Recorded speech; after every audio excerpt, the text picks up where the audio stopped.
Welcome to Archive Whispers, a place to fall asleep. Settle in, lower the lights, and let the archive open. Tonight, the warm dark of a small island village above a lagoon, somewhere in the wide reaches of the Pacific, in the long centuries before any strange sail had crossed the line of the reef. The air is soft and heavy with salt and wood smoke, and the sand still holds the day's heat beneath bare feet. Far out, the sea breathes against the coral in a slow and even hush, and nearer in, the lagoon lies almost still. Somewhere among the houses a fire crackles low, and the smell of food cooked in the ground drifts warm across the dark. We will stay here through one warm night, from the last copper light dying on the water to the deep middle of the dark, and on toward the first far edge of morning. We will watch the fishers draw their canoes up the sand. The earth oven opened in its cloud of fragrant steam. The family gathered close around the low fire, the slow talk over the evening bowl, and at last the banking of the embers, the unrolling of the mats, and the whole small place settling, one slow breath at a time, down into sleep. Down at the water's edge, the lagoon lies almost still, a wide sheet of darkening green held inside the long pale line of the reef. The tide has turned and is drawing slowly back, and for a little while the wet sand shines with the last of the light before the color goes out of it. A few small waves fold over near the shore and slide up the beach and slip away again, each one quieter than the last, and the warm air barely moves above the water. The fishing canoes are already in, drawn up in a quiet row on the upper beach where the sand stays dry, their slender outrigger floats resting on the cooling ground. Lengths of coconut fiber cord still bind the booms to the hull, and a little seawater drips, slow and unhurried, from the hollowed wood, darkening the sand beneath. The canoes have carried their people out past the reef and home again, as they do most every day, and now they lie at rest. Their work done until the light comes back. A fisherman wades in from the shallows with the last of the day's catch wrapped in a fold of broad green leaves. The reef fish cool in silver gray against the dark. He moves without hurry, the warm water sliding from his legs, his footprints filling and softening behind him as the lagoon closes over them, as though no one had passed at all. At the top of the beach, he stops to look back once at the water, the way people do who have spent their whole lives beside it, and then he turns toward the houses and the smell of the fire. Out beyond the houses, the reef goes on with its patient work. The long swells lifting and falling against the coral, breaking white and then drawing back, breaking and drawing back, in a sound so steady that no one in the village hears it any longer. It is simply the floor beneath every other sound, the breath the island keeps even while it sleeps. On the stillest nights, a person lying awake might notice it again, and feel how old it is, and how it will go on the same long after every fire here has gone cold. Nearer the shore, the water is warm and shallow over pale sand, and small fish move in it without any sound, their shadows crossing the bottom. A reef heron stands in the last light on one thin leg, gray and unmoving, watching the shallows with an old patience, and then steps once, slowly, and is still again. A hermit crab drags its borrowed shell across the wet sand and into a pocket of shadow, in no hurry to be anywhere, and the warm dark gathers a little closer over the lagoon with every passing breath. The light is leaving the sky slowly, the way it does in these warm latitudes, the high clouds going from gold to a deep rose and then to ash, the color draining out of the whole bowl of the sky a shade at a time. Over the headland, a first star shows, small and steady, and then another beside it, and the color of the lagoon deepens from green to a darker green, and at last to something close to black. The day is ending without the least fuss, simply giving itself up to the dark. Above the beach, the village stands in its grove of palms and broad-leaved breadfruit trees, a loose scatter of houses on low wooden posts, their steep roofs thatched thick with pandanus and palm leaf. There are no walls to speak of, only the posts and the deep overhanging eaves, so that each house is half open to the warm night air, and the firelight inside spills softly out across the grass. From here the village looks less built upon the land than grown out of it, all leaf and timber and shadow under the darkening trees. Between the houses run footpaths worn smooth and pale in the grass, edged here and there with lines of water-rounded stones and low borders of planted shrubs. A pig moves somewhere in the shadow with a soft grunt and the dry rustle of leaves, settling itself for the night. And a thin, short-haired dog lifts its head from the cooling dust, decides there is nothing in it worth the trouble, and lies down again with a sigh. The paths know every foot in the village, and every foot knows the paths, even in the dark. The smell of the village at this hour is a layered and comfortable thing. Wood smoke and the deep, earthy steam of food cooking under the ground, the green of cut leaves and split wood, the salt that never quite leaves the air, and threaded through all of it the faint sweetness of flowers that open only after dark. They hang pale among the black leaves like small lamps of their own, and the warm breath of the night lifts their scent and carries it from house to house, mixing it with the smoke until the two can hardly be told apart. The day's work has wound down to its last small tasks. A woman gathers in lengths of bark cloth that have been spread on the grass to air, folding them slowly over one arm, the soft pale cloth catching what light is left and giving off a faint smell of the dye in the sun. A boy carries a gourd of fresh water up from the spring, holding it carefully against his hip so as not to spill, his bare feet sure on the dark path. These are the closing motions of any ordinary day here, done half without thinking, as easy as breathing. These houses have stood through many seasons, their posts set deep in the ground, their roofs renewed leaf by leaf when the thatch grows thin and lets the rain through. Every part of them was carried up from the island itself, the timber felled from the forest on the slopes, the thatch cut and dried from the pandanus, the cord that binds it all twisted by hand from the husk of the coconut. There is no nail in any of it and no need of one. Everything is lashed and tied, and the whole house holds together by the patient logic of knots. At the center of the village, an open space of beaten earth lies clear under the stars, the ground packed hard and smooth by the bare feet of many generations. This is where the people gather when there is something to decide, or to mark, or to share, a return from the sea, a season turned, a child named.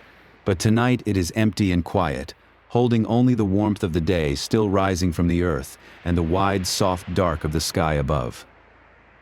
A single dry leaf turns across it in the breath of wind and comes to rest. From one of the houses comes the slow, hollow knock of a wooden pounder against a wooden board, steady as a heartbeat, where someone is working the day's taro into a soft paste for the evening meal. The sound carries easily through the open village, rising and falling, and no one minds it. It is one of the kindest sounds the place knows, the plain sound of food being made ready, of hands at work for the people they love.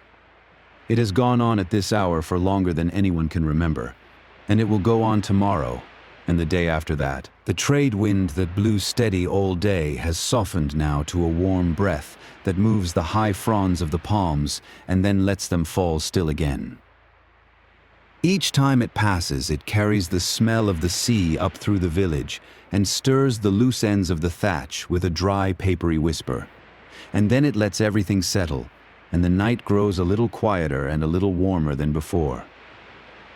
It is the kind of wind a person stops noticing within an hour of being born here, and misses for the rest of their life if ever they leave. And so the evening gathers the village in, the lagoon at rest behind it, and the reef keeping its long, slow time beyond. The fishers are home, the canoes are drawn up and dripping themselves dry. The water is fetched and the cloth folded away, the taro pounded soft for the bowl. With the dark settling warm over everything, the small fires begin to draw the people inward, toward the center of each house and toward the food, and one by one the open doorways fill with a low orange light, and the long night properly begins. Behind the largest of the houses, in a small open cookhouse roofed with palm leaf, the evening fire has burned down to a deep bed of glowing embers and soft gray ash.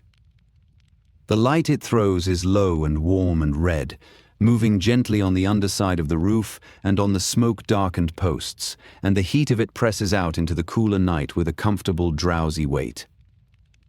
A thin blue thread of smoke rises straight up and then bends and drifts off through the open side, carrying the smell of the cooking out over the whole village. Beside the fire lies the earth oven, a shallow round pit dug into the ground and lined with stones that have been heating since the afternoon.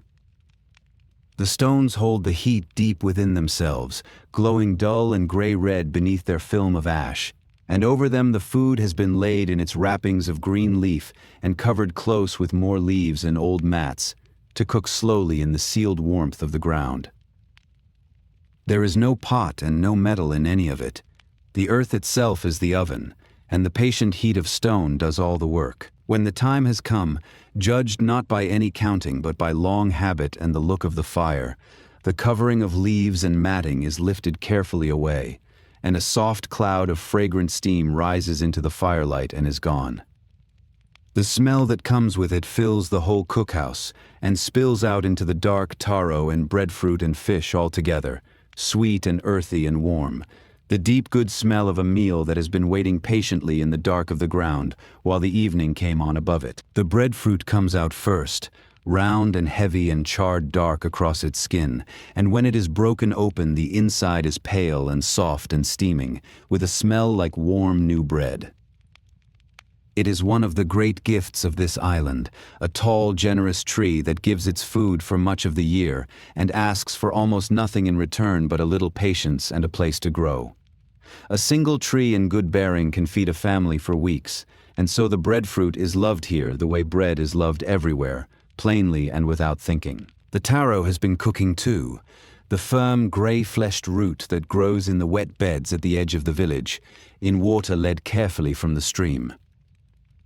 Some of it will be eaten just as it is, soft and mild, and some has already been pounded into the smooth, slightly sour paste that the people set great store by, kept in a wooden bowl and shared from hand to hand.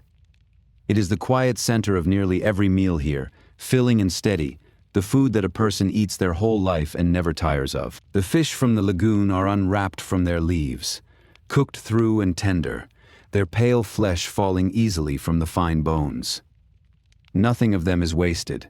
What cannot be eaten tonight will be set by for the morning, and the leaves the food was wrapped in go back to the ground or onto the fire, and the bones to the dogs or the sea.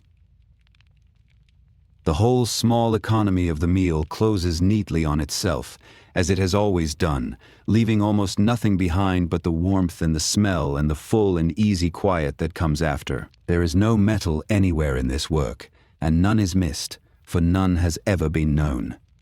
The cutting is done with flakes of shell and keen edges of stone, the scraping with the rough skin of a dried fish, the stirring and lifting with sticks of hard wood worn smooth and dark by long use. Each tool is simple and exactly enough for its task, shaped by the same hands that use it and kept close by. And a good shell knife or a well-made pounder is valued and looked after and passed down like any other small treasure of the house. Coconut is in everything here, woven through the whole life of the place. Its clear water is drunk straight from the husked shell. Its soft white flesh is scraped and squeezed for the rich cream that goes into the food. Its fibrous husk is twisted into the cord that binds the houses and the canoes. Its hard shell becomes a cup or a bowl or a scoop, and its dried fronds become thatch and basket and torch. A single tree, given time and a little care, gives nearly everything a household needs, and asks only to stand in the sun. The food is carried in from the cookhouse on broad leaves and in wooden bowls, set down in the main house on a clean mat where the family has gathered in from the dark. There is no great ceremony to it on an ordinary night like this. Only the easy movement of people who have done the same thing every evening of their lives. The bowls passed, the places taken, the children drawn in close to the warmth. The firelight lays a small, soft room of gold around them all, and beyond its edge the night waits, patient and warm, and in no hurry. Before anyone eats, a little of the food is set quietly aside, a small portion laid apart on a clean leaf, a gesture toward the ancestors and the unseen, who are felt here to be close in the dark and still part of the household, sharing the night and the roof. It is done without fuss, and almost without a word, by whoever sits nearest, and then the meal goes on as meals have always gone on. The living and the dead eat together in this house, in their different ways, and no one finds it strange. The eating is slow and unhurried, the food passed from hand to hand, the children given the softest and best pieces first, as is only right. There is talk between mouthfuls, low and easy, about the run of the fishing and the state of the gardens, and the small ordinary doings of the day, who mended a net, who saw a turtle off the point, which child took its first steps. It is the kind of talk that has no edges to it, and asks nothing of anyone, only the warm company of one another, in the soft dark. Outside the open side of the house the night has come on fully now, and the stars are thick and bright above the lagoon in a way that those who live always under roofs and lamps can hardly imagine. A deep field of them, layered and uncountable, with the faint band of the great sky river spilled across the middle. The fire keeps a small, warm room of light around the family, close and golden, and beyond it the dark is soft and full and entirely without fear. The dark of a place where everything is known and nothing is far. A dog waits at a respectful distance from the mat, watching each hand with patient hope, and now and then is tossed a scrap and takes it softly and lies back down to wait again. A small house lizard runs along a roof pole overhead and stops, its pale throat moving in and out, and watches the fire with one bright, unblinking eye, as much a part of the house as anyone in it. The small creatures of the place keep the evening too, drawn like everyone else to the warmth and the light and the smell of the food. When the eating is done, the bowls are wiped clean with a finger or a scrap of leaf and stacked away in their place, and the leftover food is covered close against the night and the insects. The fire is fed one more small piece of wood, not to build it up, but only to keep it gently alive, and the family draws back a little from the heart of the warmth, full and slow and content. The hard edge of hunger that drives the whole long working day is gone now, eased away, and in its place is only the soft weight of a body that has eaten and is ready to rest, and the warmth of the meal settles over the household like a second and gentler kind of dark.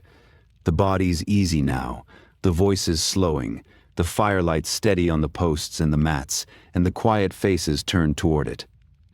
The night is young yet, and there is no reason in the world to hurry it along. There is only this, the fire and the family and the long soft hours still ahead, the food eaten and the work done and nothing left to want for.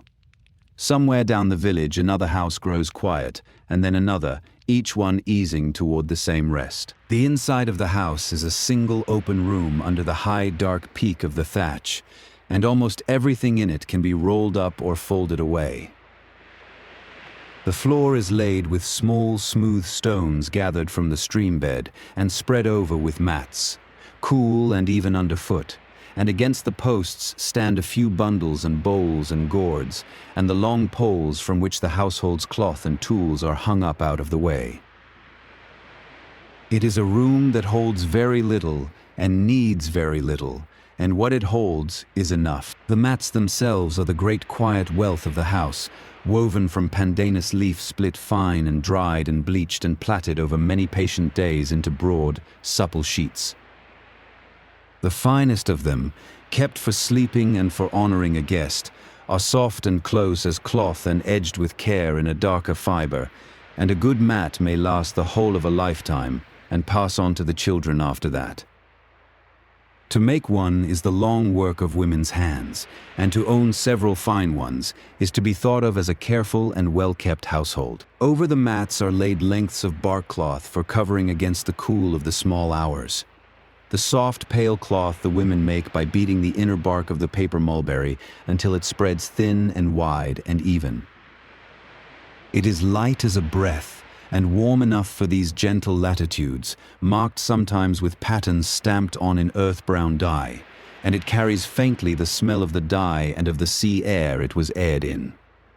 To lie beneath it is to lie beneath something made wholly by hand, leaf and bark and patience, with nothing bought and nothing strange in it. In one corner, the day's bark-cloth making has been set aside but not put fully away, a smooth wooden anvil worn shining with use, a grooved beater of hard wood, and a half-finished sheet of cloth folded damp to be worked again tomorrow.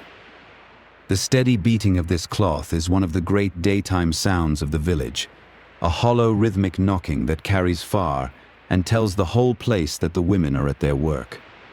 But now the beater lies quiet across the anvil, and the work waits, and the corner holds only shadow and the faint sweet smell of the damp bark. For a pillow, each sleeper has a low wooden headrest or a folded roll of cloth, enough to keep the head a little raised and cool through the warm night.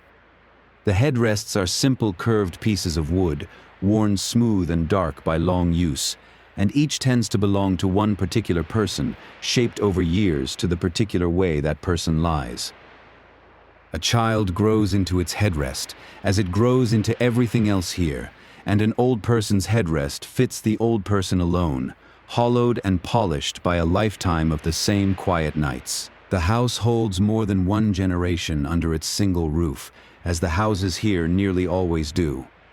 The old ones have their place nearest the steady warmth of the fire, the parents in the middle of the floor, the children wherever they happen to fall asleep, and an infant rests in a soft fold of cloth close against its mother's side. No one is ever far from anyone here, awake or sleeping. The whole family breathes the same warm air through the night, and a hand reaching out in the dark will always find another hand, or a shoulder, or a sleeping child. Through the open sides of the house, the night comes and goes as it pleases, the warm air moving across the floor and out the other side, carrying with it the sound of the reef and the smell of the sea and the faint green breath of the gardens. There is no shutting out the world here, and no wish to shut it out. The house is less a box built against the night than a soft roof held up within it, a dry, warm place to lie down inside the larger dark, open on every side to the island it belongs to. Hung from the rafters and tucked along the wall plates are the things a household keeps close at hand: coils of senet cord, a fishing net folded with care, a few fine mats rolled and bound for safekeeping, baskets woven of pandanus, a string of dried fish, a fan of plaited leaf for the cooking fire. Each thing has its known place, and each is within easy reach, and nothing in the whole house is owned that is not also used. To live here is to be surrounded only by what works and what feeds and what shelters, and to feel the lightness of that. A small child, not yet ready to lie still, gets up and wanders among the resting bodies on some urgent small errand of its own, and is gathered up without a word and held against a warm shoulder until the wriggling slows and stops.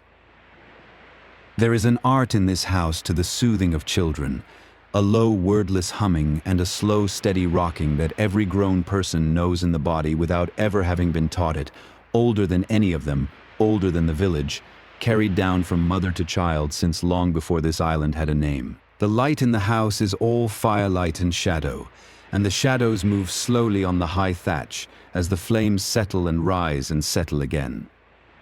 There is something in that moving light that draws the eye and quiets the mind, the same way running water does, or the slow swing of a branch in the wind. A gentle changefulness with no demand at all in it, nothing to follow, nothing to understand, easy to watch and easy to lose the thread of, until the eyes grow heavy of their own accord and begin, without being told, to close. Somewhere down the line of houses a baby cries once, thin and sudden in the dark, and is hushed almost before the sound has finished, and a low voice answers it with a few soft words, and then the village is quiet again. These small sounds travel easily through the open night and trouble no one who hears them. They are the ordinary sounds of a place where everyone is known and everyone belongs, where a cry in the dark is simply someone's child, and someone is already awake and seeing to it, and all is exactly as it should be. The older children are not asleep yet, but lie still and quiet on the mats, listening to the grown people talk, watching the fire, following the lizards along the roof poles with heavy, half-closing eyes. This is how they learn the slow shape of the world, lying half-dreaming on the warm edge of the firelight, the the names and the stories and the soft voices washing over them night after night, until the words have worn a channel in them and become a part of who they are, as deep and unremembered as the sound of the reef. The infant has fallen asleep against its mother, one small hand fallen open against the pale cloth, and is laid down gently on the soft bark cloth and covered against the cool that will come later. For a moment the mother stays bent over it, one hand resting light upon the small back, listening to the quick breath slow and deepen and grow even, the way a person listens for something precious to settle. And then she straightens slowly, careful of the floor, and turns back toward the low talk and the fire, and the small round of the evening goes quietly on. And so the house holds them all, the sleeping and the still waking, the old and the very young, gathered under one roof of leaf and timber, with the warm sea air moving through it from side to side. There is a deep and wordless safety in it, the safety of belonging entirely to one place and one people, of lying down each night exactly where you have always lain, among the same breathing shapes in the same warm dark. It is a thing too plain ever to be spoken of here, and too constant ever to be doubted. The oldest comfort the village knows. Out in front of one of the houses, on a clean mat spread under the open stars, the older men of the village have settled to share a bowl of kava, the mild and earthy drink made from the pounded root of a pepper plant. It is the drink of the evening here, of welcome and of talk, and of the slow knitting together of the day. And the making of it is itself a quiet and settling thing to watch. Unhurried, particular, the same in its every step as it was for their fathers and their fathers before them. The root has been pounded and grated through the day, and now it is mixed with water in a broad, shallow bowl that stands on its own short carved legs, worn dark and smooth and shining faintly in the firelight from the touch of many years of hands. The mixture is kneaded and gathered and strained slowly through a soft wad of plant fiber. Again and again, the fiber wrung out and shaken and dipped once more, until the water has turned the pale clouded color of muddy moonlight, and the bowl is ready to be shared. The drink is poured into a cup made from half a polished coconut shell and carried first to the eldest, who takes it in both hands and drinks it down in a single slow draught, and then the cup is filled again and passed on to the next. There is an order to it that everyone present knows by heart, a quiet courtesy of who is served and when and in what turn, settled long ago and never argued over. No one needs to be told his place. The place is simply known and kept, and the cup moves round the circle in its proper way. The kava loosens nothing but the tongue and the shoulders. It brings no wildness and no heat, only a mild numbness on the lips, and a slow heaviness through the limbs, a deepening willingness to sit a long while and let the talk wander where it will.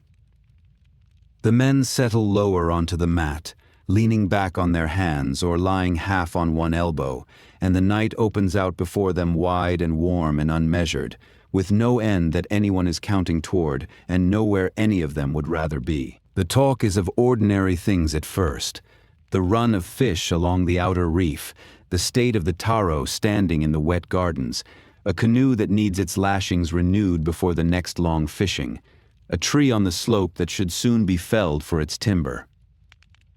It is the slow, steady accounting of a life lived close to the land and the sea, where nothing is written down and so nothing is forgotten, and everything comes round again in its own season, the same questions and the same patient answers, year upon year. And then, as it always does on a night like this, the talk turns slowly toward the older things, the names of those who came before, the long unbroken line of the family reaching back through grandparents and their grandparents to the very first who landed on this shore and called it home. The elders hold these names in memory like beads strung close on a single cord, in their right order and their right branchings.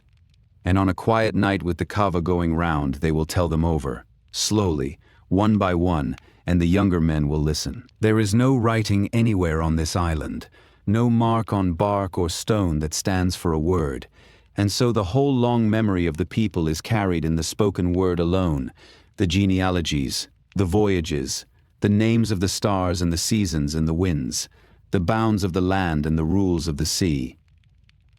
It is all held in the minds of the living and handed down by the voice in the dark, mouth to ear, night after night, and a long and accurate memory is honored here above almost any other gift a person can have. One of the men knows the stars as well as he knows the paths of his own village, and when a child sitting at the edge of the light asks him, he names them softly, one after another, the ones that rise where the sun rises, the ones that stand high over the home island, the great bright patterns that wheel through the turning seasons and tell a careful watcher the time of year. These are the same stars that guided the ancestors across the trackless open sea, and the knowing of them is a kind of inheritance, passed down like a name. For the ancestors did truly come across that sea, in canoes not so very different from the ones drawn up on the beach below tonight, steering by the stars and the long ocean swells and the flight of birds across hundreds of miles of open water with no land in sight for days on end.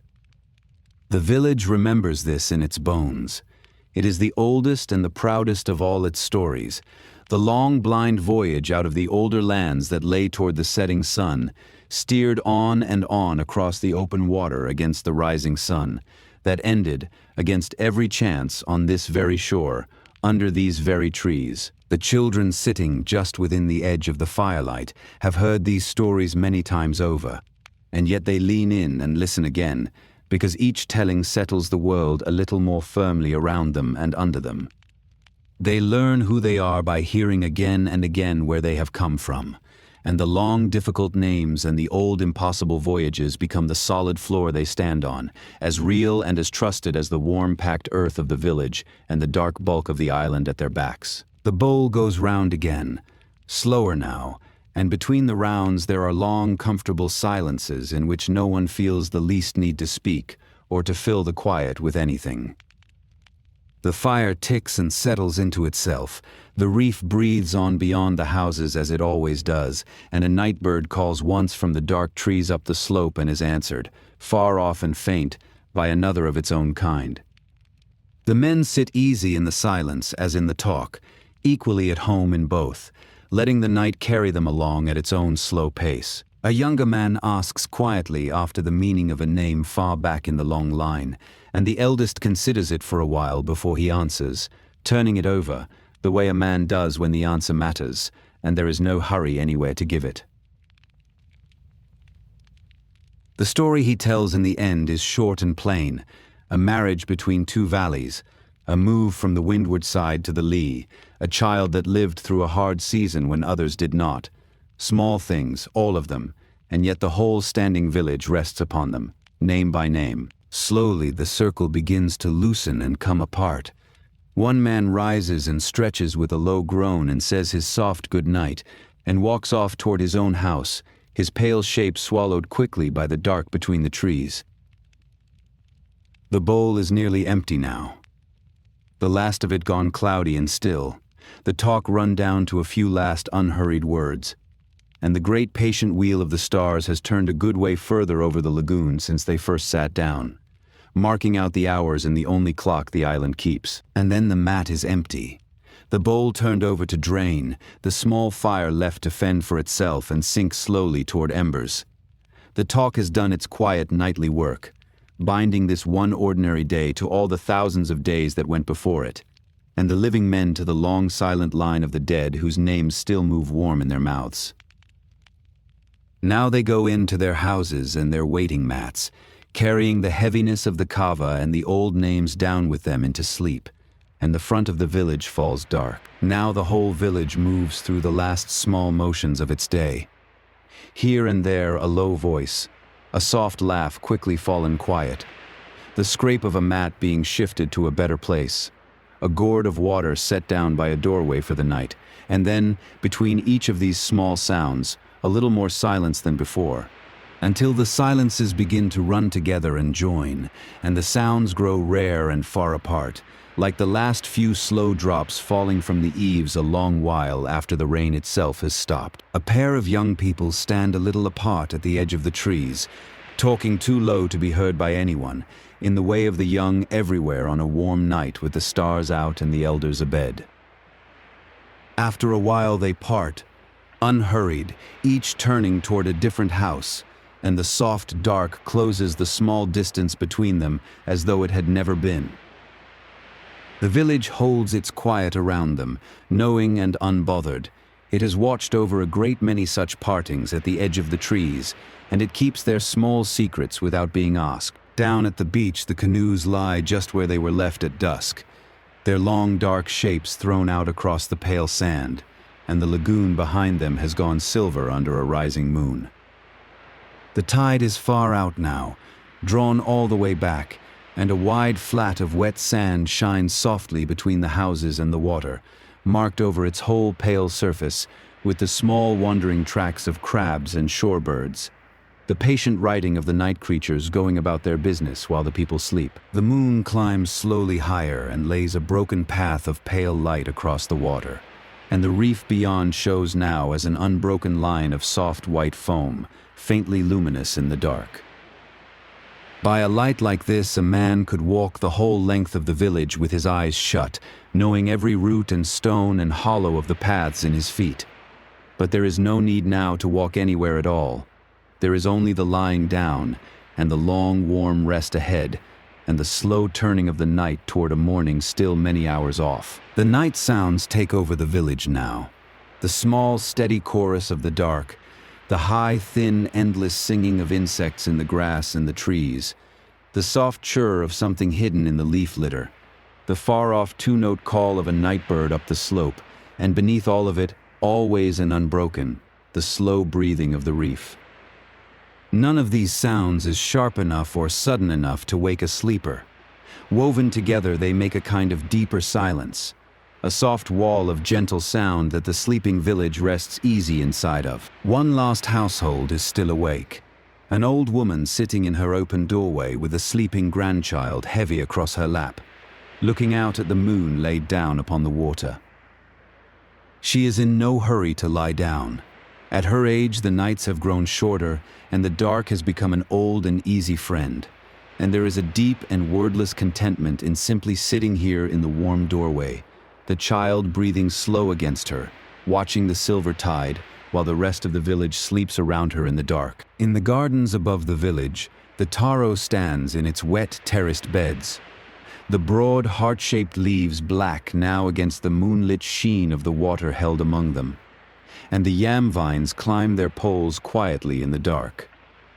The food of tomorrow, and of the season after that, grows on through the night without a sound and without a hand to tend it, asking nothing, taking only the warm rain and the rich earth and the time it needs, and the village sleeps the easier for the slow, sure knowledge of it close at hand. The pigs have settled in their pen at the edge of the trees, a warm, dark heap of them breathing together and shifting now and then with soft, contented grunts, and the few jungle fowl have gone up into the low branches to roost, each one tucked deep into itself against the cool of the coming night. The animals of the village keep their own quiet hours, folded into the same warm dark as their people, part of the same slow, unhurried turning of the whole place toward the far-off morning, breathing the same sea air. The paths between the houses are empty now, pale ribbons winding away into the moonlight, and the open ground at the center of the village lies bare and silver and perfectly still. The whole place has drawn inward upon itself, each family folded quietly into its own roof, and from the outside the village seems almost wholly asleep already, only a stray ember or two still glowing low and red beneath the dark eaves here and there, the last small lights of the day burning themselves down toward nothing in the silence. Inside the houses, the last waking ones are lying down at last upon their mats. There is the soft sound of bodies settling, of bark cloth drawn up and smoothed, of a wooden headrest shifted a little to just the right place beneath a cheek, and then the long, slow sigh that a person gives when the day is finally and wholly over. When there is nothing left undone and nothing left to think of and nothing left to do at all but lie still in the warm dark and breathe, and feel the body grow heavy and let go. The moon stands higher now and smaller and whiter, and its cool light has crept slowly across the pebbled floor of one house and onto the edge of a sleeping mat, pale and silver beside the last warm red of the banked fire. The two lights lie down together there along the floor, the near fire and the far moon. The warm and the cool, the small and the vast, and between them the sleepers rest, held quietly by both at once, by the close hearth and the high sky, and they do not stir. Out on the reef the tide has turned once more and begun, very slowly, to come back in, and the sound of the surf shifts by some small degree, deepening and filling a little as the water rises again over the coral. No one in the village hears the change, sunk deep as they are in sleep, and yet the whole island answers to it all the same, the lagoon quietly filling again in the dark. The long, slow pulse of the sea that has never once stopped in all the nights this shore has known, and will not stop tonight. The old woman in the doorway rises at last, stiff and slow, easing herself up by the doorpost, and carries the sleeping child inside, and lays it down gently among the others on the mat, and draws the cloth over it. Then she lowers herself onto her own place with a soft sound and a slow breath, and lies a while looking up into the dark peak of the thatch she has slept beneath her whole long life, every season of it. And then her eyes close of their own accord, and the last waking person in the whole village is asleep. And now the whole village sleeps, every house and every soul of it, the old and the young, the people and their animals, all of them folded together into the one warm dark beneath the palms. The fires are down to embers. The moon rides high and white. The tide is rising slow over the reef, and over all of it the wide, deep field of the stars turns on, silent and unhurried, exactly as it has turned over every single night this small shore has ever known, and will go on turning long after this one is done. The night has reached its deep middle now, the long hours that have no name, when the fires are banked low and the moon stands near the top of its slow, high arc.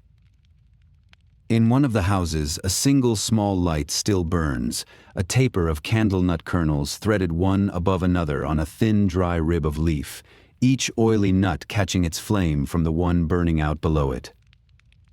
It gives a soft and steady amber light, smaller than a hearth and gentler, just enough to see a hand by, and it fills the quiet house with a low, warm glow. These little threaded lights are the only clocks the night here keeps. Each oily nut burns for about the space of a quiet, unhurried conversation before its flame drops to the next one down, and a person who cannot sleep can lie on the warm mat and watch them go out one by one, marking the slow passage of the dark by the steady shortening of the taper, until the last low nut gutters and flares and goes out altogether, and the house falls into a soft and total darkness, and there is nothing left to do but sleep. By this small, steady light a woman sits up quietly on her mat, unable for now to sleep, and works with her hands at something that does not need her eyes, the twisting and rolling of coconut fiber into cord against her thigh, the fingers moving on their own in a rhythm older than thought, while her mind drifts loose and easy on the edge of sleep. The fine brown cord grows slowly and steadily across her lap, coil by coil, and the soft repeated motion of the work is itself a kind of rest, older and deeper and surer than sleep. The banked fire in the cookhouse is only embers now, raked carefully together into a close heap and covered lightly over with its own gray ash, so that the heat is kept deep and alive inside it, sleeping but not dead.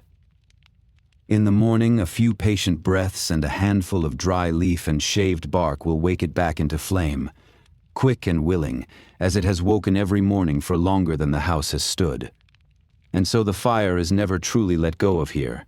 It is only laid down to rest, like everything else on the island tonight. A child stirs and murmurs something out of a dream and turns over on the mat, and a grown hand reaches out in the dark without the sleeper ever fully waking and comes to rest on the small warm back, and stays there, light and steady, until the quick breathing slows and lengthens and goes even again.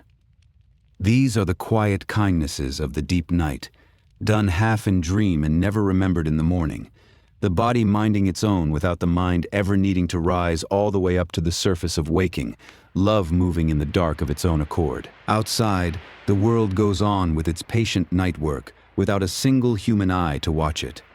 The land crabs come out of their holes and move sideways across the cool, damp sand on their small private errands. Their shadows long in the moonlight. A moth blunders soft against the thatch and finds its way out again into the dark. And far up in the high trees, a fruit bat shifts its folded leather wings, turns once, and settles itself once more to hang and wait for the dawn. The night belongs to them now, the small things, and they keep it well. The woman finishes the length of cord she was making and winds it carefully into a neat coil and sets it aside in its place against the post. And at almost the same moment, the last nut of the taper burns down to nothing with a small final thread of pale smoke. She lies back slowly on her mat in the new and total dark and draws the soft barcloth up over her shoulder, and her eyes, wide open only a moment ago in the amber light, find now in the darkness that they no longer have any wish at all to stay so, and slowly close. Now there is no made light anywhere in the whole village, none at all. Only the high cold moon and the thick scattered stars and the deep red sleep of the banked embers under their ash.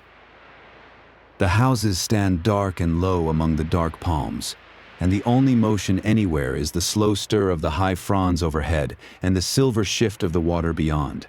And the only sound is the breathing of the reef and the singing of the insects and the long, slow breath of all the sleepers, rising and falling together under the leaf roofs. The moonlight moves so slowly across the pebbled floors of the houses that no waking eye could ever catch it moving, and yet by the deep of the night it has crossed quietly from one wall to the other, touching in its passage each sleeping face in turn and then moving on, cool and pale and silent. It asks nothing of any of them and wakes not one. It only passes over them, slow as the hour hand of some vast unhurried clock, like a cool hand held a little above each brow without ever quite coming down to touch. Somewhere a sleeper dreams and smiles a little in the dark and will not remember it. And somewhere close by another sighs and turns and settles deeper, and the whole sleeping village turns slowly together through the very bottom of the night, the way a single resting body turns once in its sleep and goes still. There is no one anywhere keeping watch over them, and no need of one, and no thought of one. The island keeps the watch itself tonight, as it always has, the dark trees and the breathing reef, and the patient wheeling stars. The embers in the cookhouse sink a little lower, the soft ash settling over them with the faintest dry whisper of a sound, and the great heat of the long day, held so patiently all evening in the sand and the oven stones and the timber posts, gives itself up at last to the cool of the small hours. The air grows soft and fresh and a little damp, moving slow in off the wide dark water, and the open houses breathe it in through all their sides, and over every sleeping body the night air settles light and kind as a second cloth. This is the hour the old people speak of as the turning of the night, when the dark has reached its very deepest, and the first far gray edge of the morning is still a long, long way off below the rim of the sea, and the whole wide world seems to pause in its breath and hold perfectly still. Nothing happens in this hour, and nothing needs to happen, and nothing will. It is simply the still and silent point at the very bottom of things, around which the long night slowly begins to turn back up toward the coming day. And the village sleeps on through all of it, deep and untroubled, each person folded warm into the dark beside the same people they have lain down beside their whole lives long. The cord is coiled and set by, the fire is banked safe under its ash, the taper is burned out, the food is covered close, the canoes are drawn up high and dry on the sand above the tide. There is nothing anywhere left undone, nothing left to keep a single soul from the long soft floor of sleep, and so no one wakes, and the dark holds them all. So let the night hold here for a long while, at its deepest and its stillest and its most peaceful, the high white moon laid out over the silver water, and the reef breathing slow and even beyond the dark and silent houses.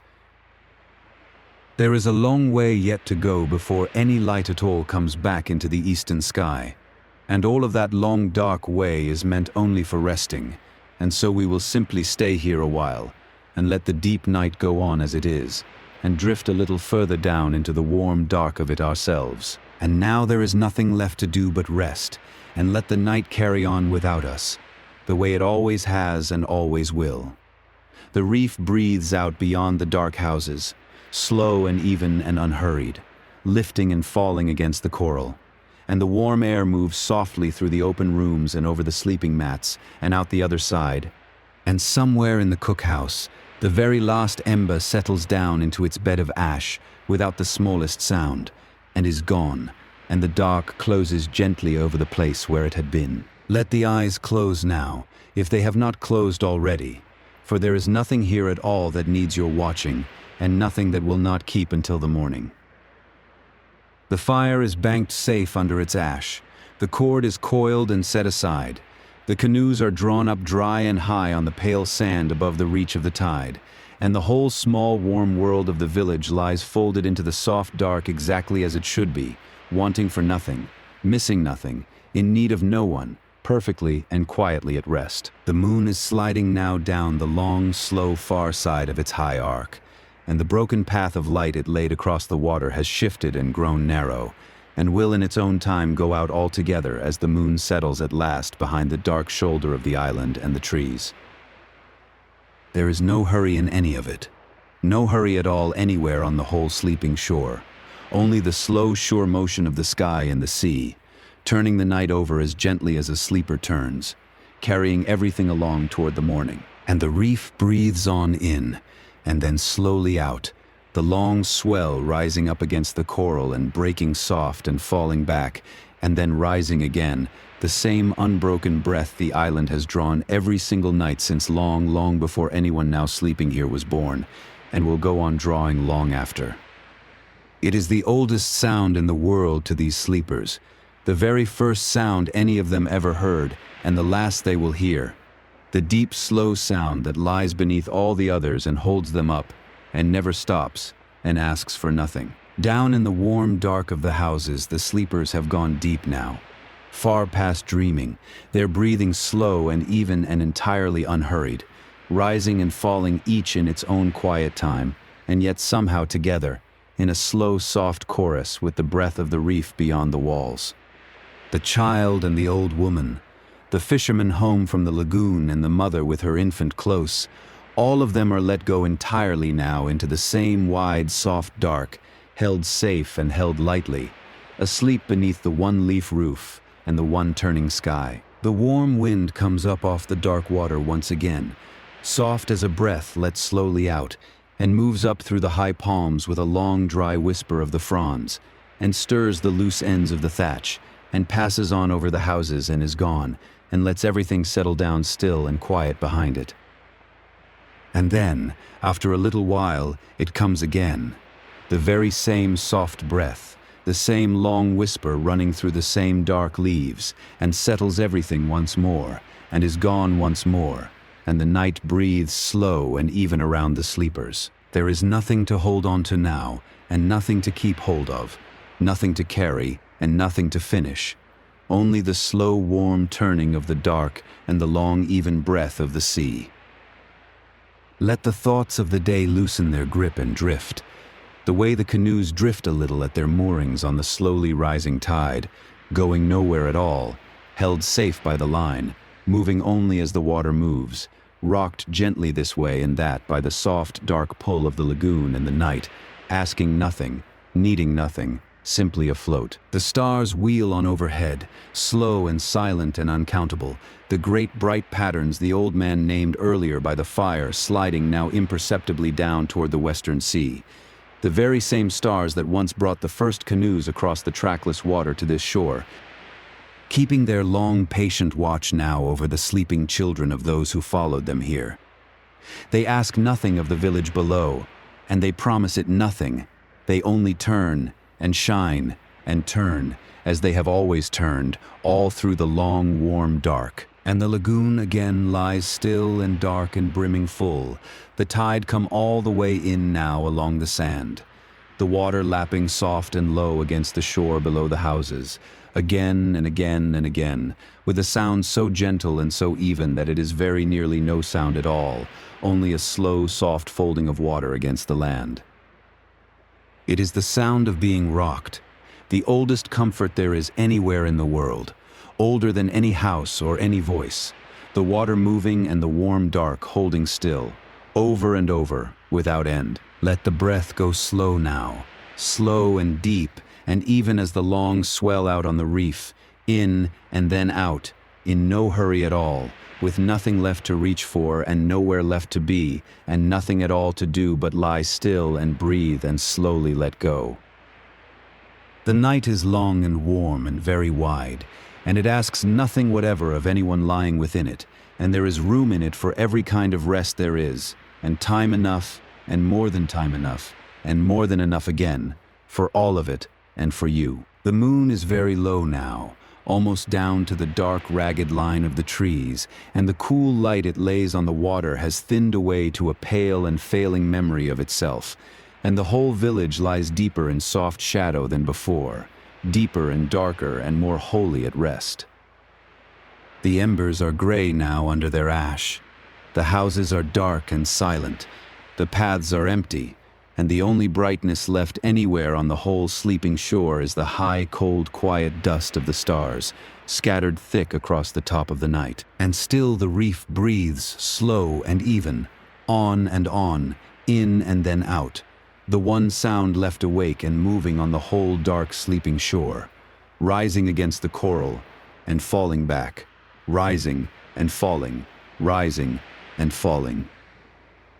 The long, soft, patient breath of the sea going on and on and on through the very bottom of the night, asking nothing of anyone, keeping its own slow, ancient time, carrying all the sleepers gently along on its long swell toward the far-off morning that will come, in its own time, when it comes. So rest now, here in the warm dark of the island, with the sea breathing slow beyond the houses, and the stars turning silent overhead, and the whole small village fast asleep all around you in the night.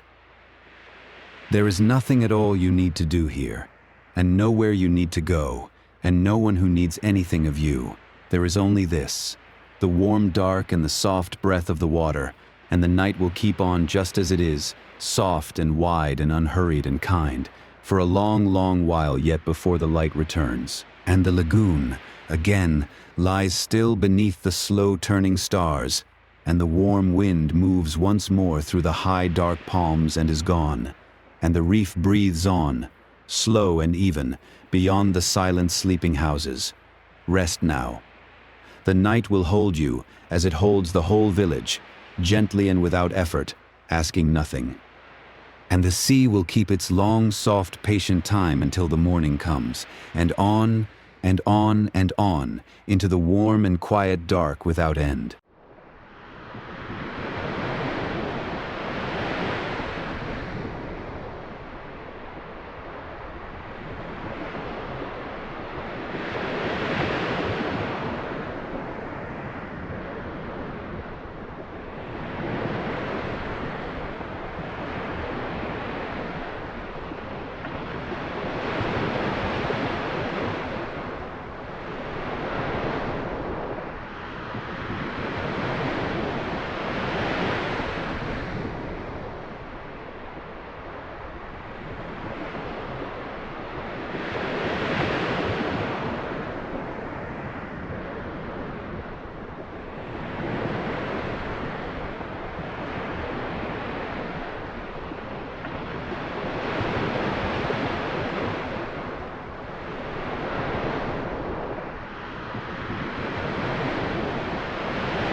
You've reached the end of tonight's archive. If you're still awake, thank you for staying. And if you drifted off somewhere in the dark, then it did its work. Rest now. The next chapter will be here when you are. Sleep well. This has been Archive Whispers.